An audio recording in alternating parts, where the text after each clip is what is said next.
Les médecins disent que la plupart des patients atteints de coronavirus avaient des résultats anormaux sur leur scintigraphie thoracique. L'un des points clés pour ces médecins est d'évaluer chaque jour les infections pulmonaires à partir de milliers d'analyses. Alors, la Dr John Ming pense que la machine CT alimentée par l'IA peut offrir plus d'aide. L'IA peut aider les médecins à détecter quelque chose que nous ne pouvons pas voir à travers nos yeux. Par exemple, elle peut détecter ces minuscules nodules. Ils peuvent également évaluer le volume cumulé et la gravité de l'infection dans des données détaillées. La Dr Zhang pense que davantage de données de soutien et d'expérience de première main sont nécessaires pour continuer d'améliorer ses performances. Il travaille maintenant avec deux grandes sociétés chinoises d'IA sur l'application globale. L'une d'elles est Yi2 Technology, qui est l'un des premiers groupes d'entreprises de haute technologie à déployer leur système de tomodensitométrie compatible avec l'IA dans le Hubei et dans d'autres provinces de Chine.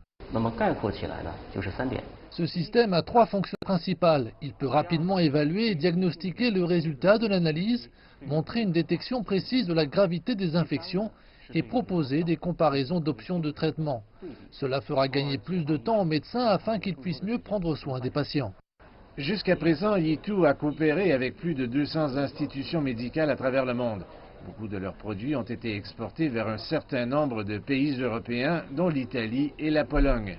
Pour améliorer l'efficacité et réduire les coûts de main-d'œuvre, les hôpitaux et autres lieux publics sont susceptibles d'utiliser davantage de produits alimentés par l'IA.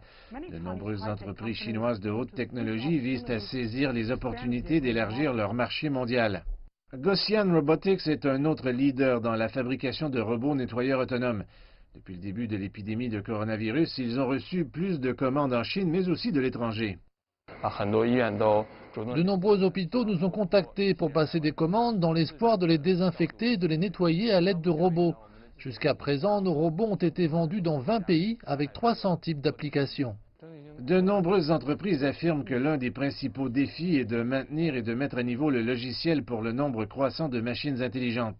Alors que la Chine s'engage à continuer d'améliorer son système de contrôle des épidémies et de santé publique, le pays pense que davantage de ressources humaines seront nécessaires pour exploiter l'énorme potentiel de la nouvelle technologie et relever les défis grandissants.